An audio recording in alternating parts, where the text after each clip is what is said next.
karena saya ini rakyat kecil.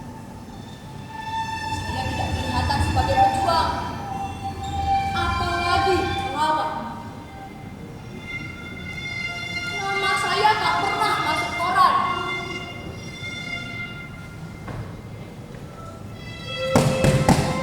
Potret saya tak jadi tontonan orang. Saya hanya berjuang di lingkungan RT Gang Gus Depan. Di RT yang saya pimpin itu, seluruh warga pro demokrasi.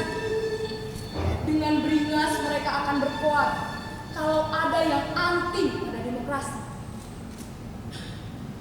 Dengan gampang saya bisa mengarahkan mereka untuk maju demi mempertahankan demokrasi.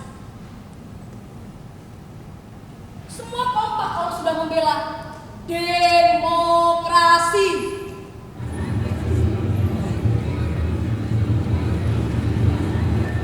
Demokrasi! Demokrasi! Demokrasi! Terus.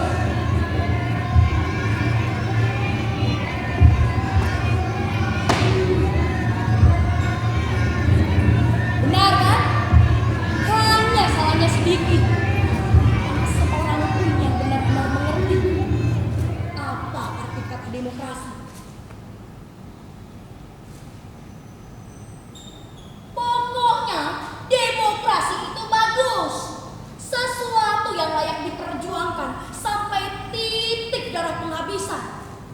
Sesuatu yang memerlukan pengorbanan besar. Sesuatu yang menunjang suksesnya pembangunan menuju kemasyarakatan yang adil dan makmur. Kata mereka, saya kira itu sudah cukup. Saya sendiri tidak mampu menerangkan apa arti kata demokrasi. Saya tidak terlatih sebagai juru penerang.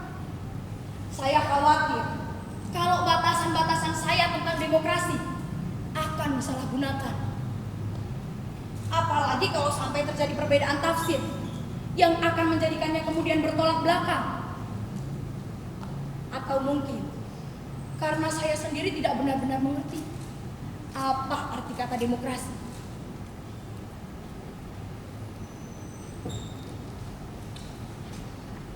Pada suatu hari, RT kami yang membentang sepanjang gang Gus Depan itu dapat kunjungan petugas yang mengaku datang dari kelurahan.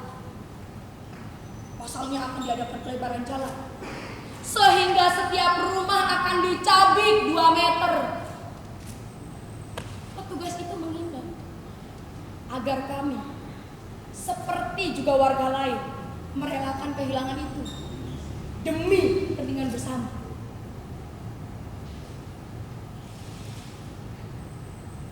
Walaupun hanya 2 meter, tapi sumbangan saudara-saudara itu sangat penting artinya bagi pembangunan dan kepentingan kita bersama di masa yang akan datang.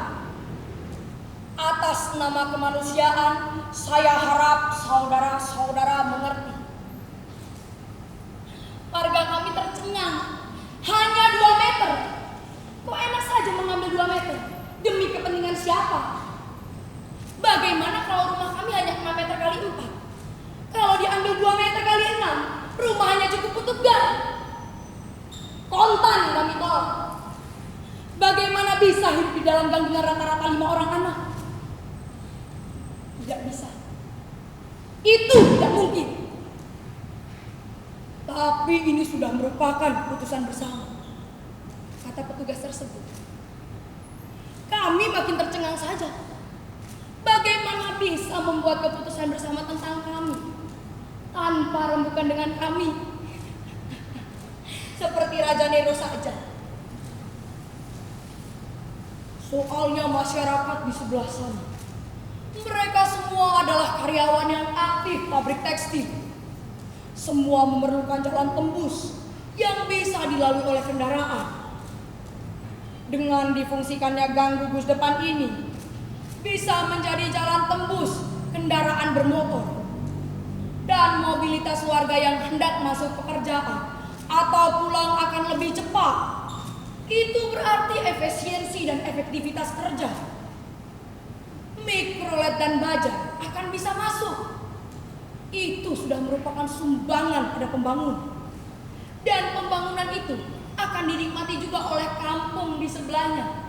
Karena sudah diperhitungkan masak-masak. Diperhitungkan masak-masak bagaimana? Kami tidak pernah ditanya apa-apa. Tanah ini milik kami, bantah saya. Tak lama kemudian, sebuah bulldozer muncul dan menggaruk 2 meter tanah kami. Warga kami panik. Jangan, Pak, jangan. Ini tanah kami. Sejak nenek moyang kami ada di sini.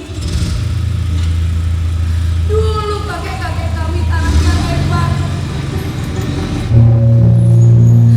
Setiap orang punya tegalan dan 2 rumah.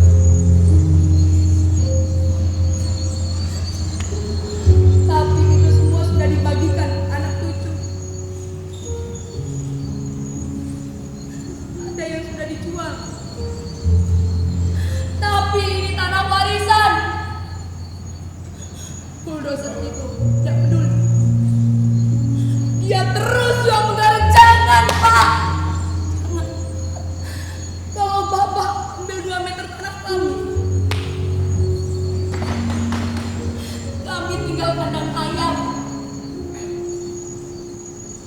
Mau kemana anak-anak kami akan berteduh, Pak? Jangan, Pak. Saya mohon, jangan, Pak.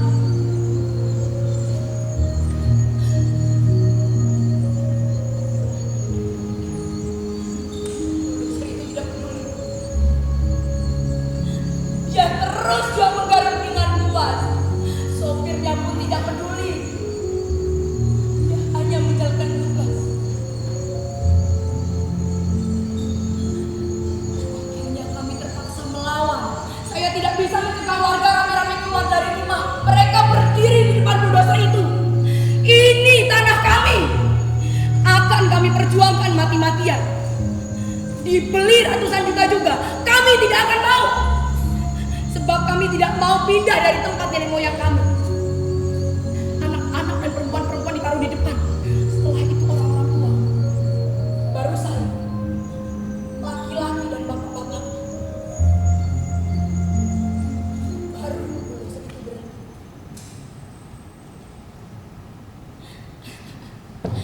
Sopir yang menjalankan bulldozer itu ngeper juga melihat kami. Dia turun dari bulldozernya, lalu berunding dengan teman-temannya. Lama juga mereka berunding. Kami menunggu apa yang akan terjadi. Beberapa anak-anak bermain mendekati bulldozer itu, lalu memegang-megangnya.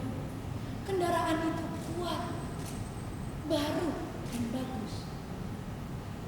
Lalu beberapa ibu-ibu duduk di pinggiran jalan sambil meneteki anak-anaknya. Dan saya sendiri mengambil kesempatan kencing karena terlalu tegang. Akhirnya mereka selesai berunding. Sopir bulldozer itu kembali menaiki bulldozernya. Ia tersenyum. Kami semua merasa lega. Pasti dia baru menyadari apa yang sudah dilakukannya itu sudah salah. Kami menunggu dengan deg-degan. Waktu itu, sebuah mobil truk datang. Sekitar 10 orang laki-laki melompat turun sambil memakai pakaian seragam. Kami semua bersorak. Akhirnya aparat datang untuk melindungi rakyat. Ya, aparat datang untuk melindungi rakyat. Tapi bebarengan dengan itu, sopir bulldozer itu kembali menggaruk 2 meter tanah kami. Perempuan-perempuan menjerit. Anak-anak berjatuhan. Salah seorang di antaranya kena garuk. Untung ada yang melompat naik dan menarik anak itu. Keadaan menjadi kacau. Orang-orang berseragam itu, mereka berlarian datang. Ternyata mereka bukan petugas, melainkan satpam yang ingin mengamankan penggarukan. dan mereka sudah membawa pentungan yang siap untuk memukul. Kami jadi seperti kucing yang kepepet. Tapi tanpa diberi komando lagi, kami melawan. Saya tidak bisa mencegah warga rame-rame keluar dari rumah. Ya, kami melawan. Anak-anak mengambil batu dan melempar-lemparnya. Asep, bapak anak yang hampir kena garuk tadi, dia menaiki bulldozer itu, hampir mau menarik sopir bulldozernya. Tapi tiba-tiba sopir bulldozer itu mengurus barang yang disembunyikan di bawah tempat duduknya, langsung membacok Asep. Asep tumbang berlumuran darah. Perempuan-perempuan dan anak-anak lari kabur menyelamatkan diri. Para lelaki hampir saja mau melawan, tapi tiba-tiba sebuah truk datang. Puluhan orang yang kelihatan ganas-ganas itu melompat turun sambil membawa senjata tajam. Hei, saya kenal salah satu di antara bajingan-bajingan itu. Saya kenal mereka.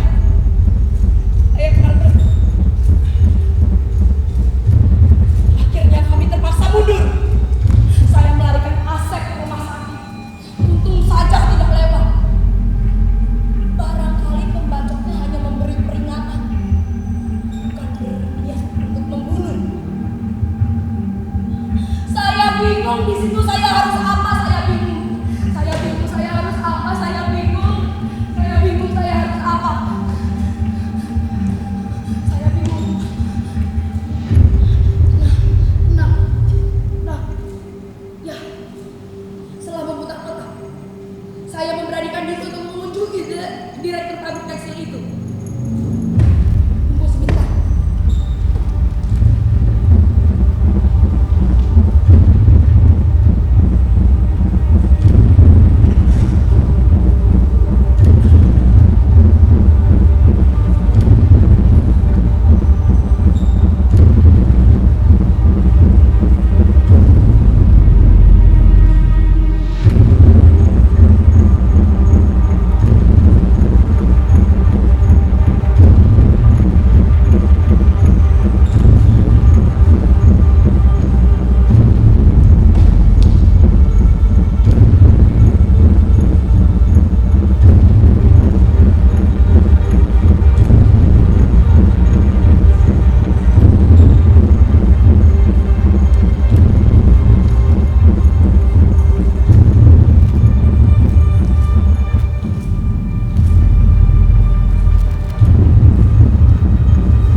Direktur pabrik tekstil, majikan warga yang menginginkan jalan pintas itu.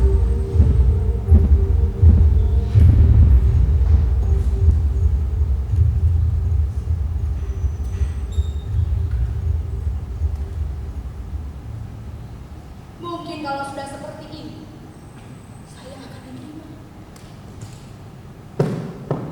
Semoga saja.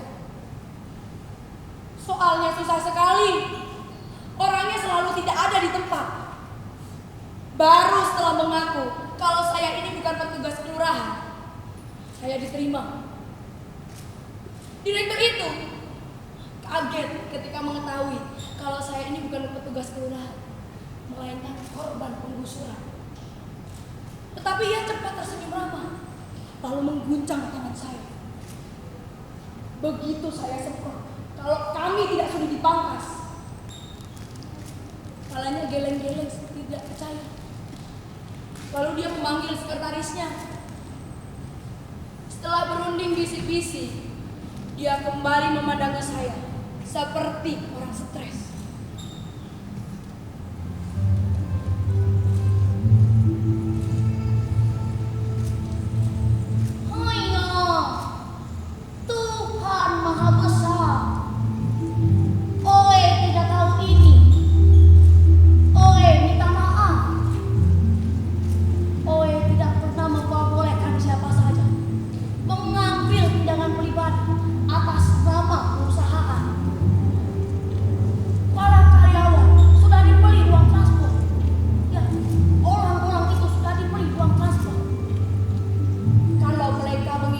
lalu lintas itu, berarti karena mereka sendiri yang ingin menyelamatkan uang makan itu.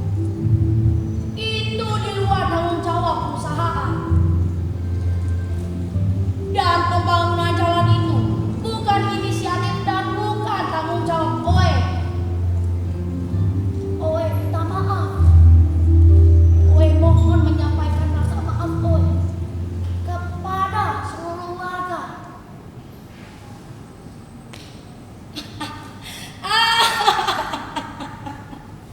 Katanya dengan sungguh-sungguh. Saya mulai senewen. Saya tidak percaya apa yang dikatakannya. Ini sandiwara apa lagi? Saya ini bukan orang bodoh. Saya tidak bisa dikibuli mentah-mentah begitu.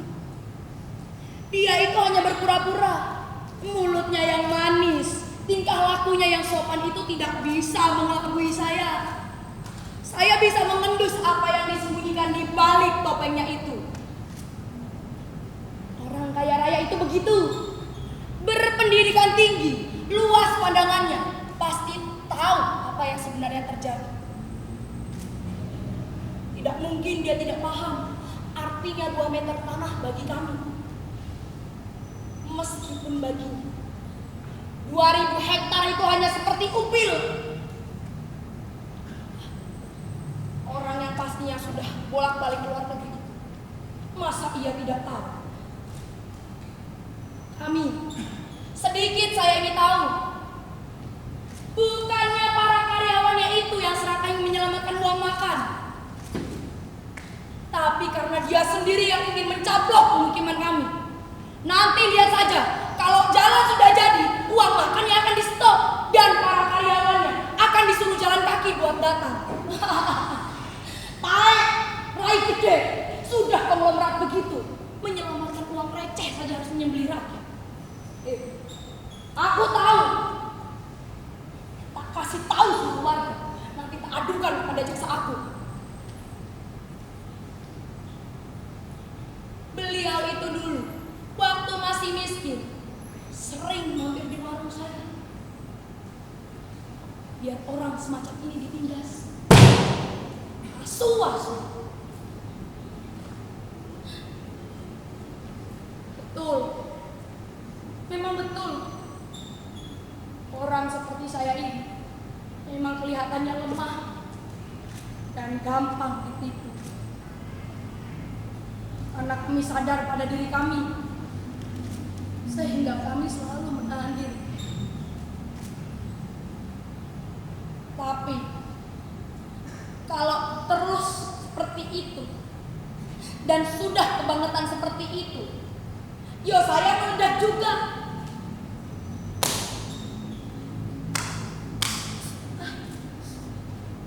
Ya, semut pun kalau terus diinjak, dia akan menggigit. Dia semakin ramah, semakin halus bicaranya. Saya diperlakukan seperti tamu terhormat, tapi saya terus maju. Ini perjuangan.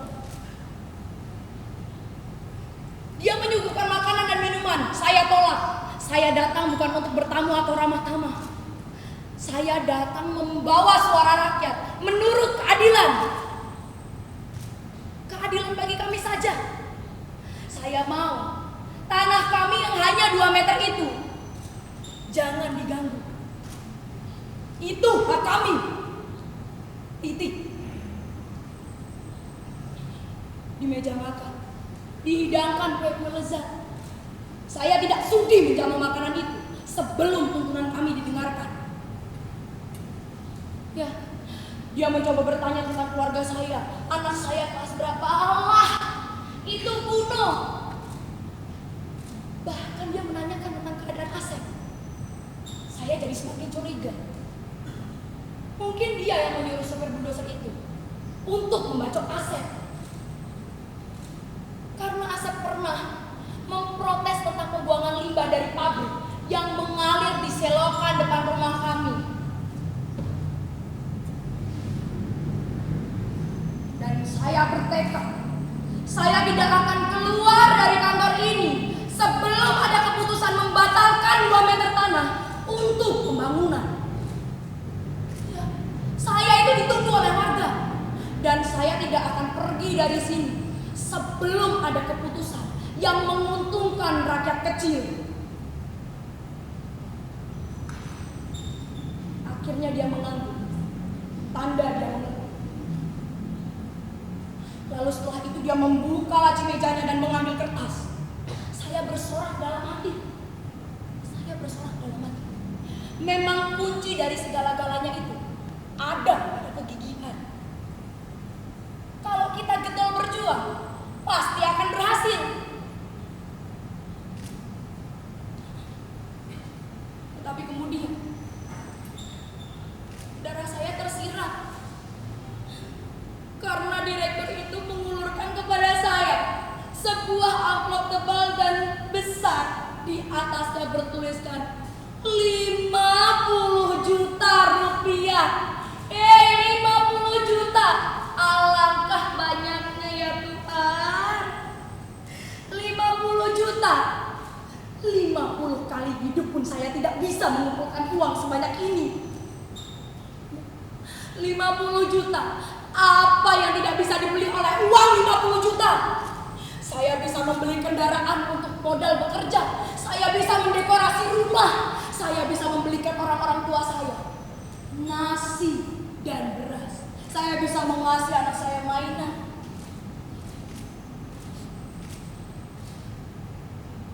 Saya bergetar. Saya tak lagi menanyakan berapa isi amplop itu dan untuk apa uang itu. Saya hanya menerimanya, lalu tergiring-giring. Takut kalau amplop ini akan ditarik lagi. Saya kabur lewat pintu belakang sehingga tidak ada seorang pun yang melihat saya keluar dari kantor direktur itu. Lalu saya mengumpulkan keluarga saya. Saya bilang kepada mereka, sejak hari itu hidup kita akan berubah. Doa kita telah dikabulkan.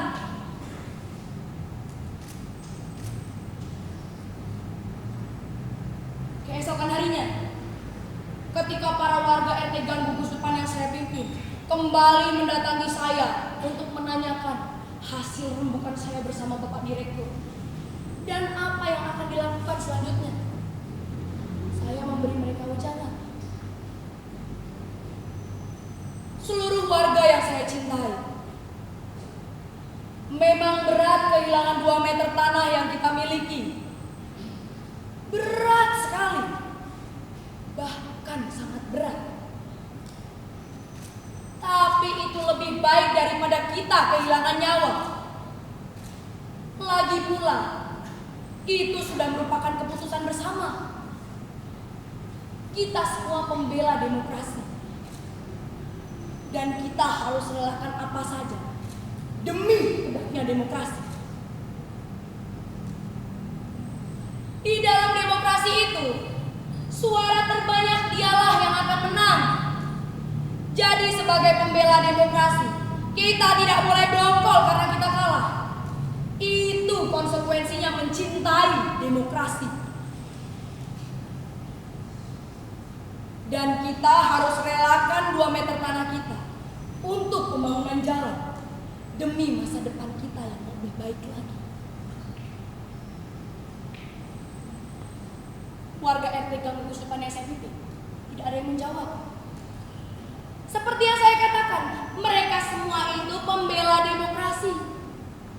Atas nama demokrasi, mereka akan relakan apa saja. Satu persatu mereka bilang, tunggu dulu, tunggu. Saya belum selesai berbicara. Kuping mereka buntet. Tanpa rapat belum rampung, mereka pergi. Semuanya pergi. Tunggu, tunggu. Tidak ada yang menggubris. Semuanya ngacir. Hanya tinggal saya sendiri di sini. Dengan seorang tua. Tetapi dia berdiri di sini bukan karena dia suka, tapi karena kakinya itu yang kesemutan. Setelah reda, dia pun ikut pergi sambil ngedumel.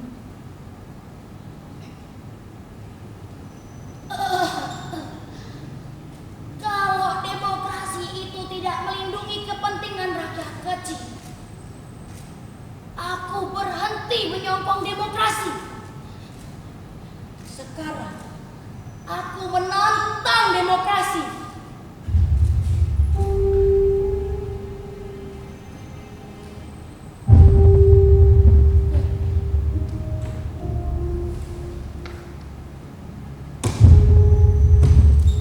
Sejak hari itu, semuanya benci pada demokrasi.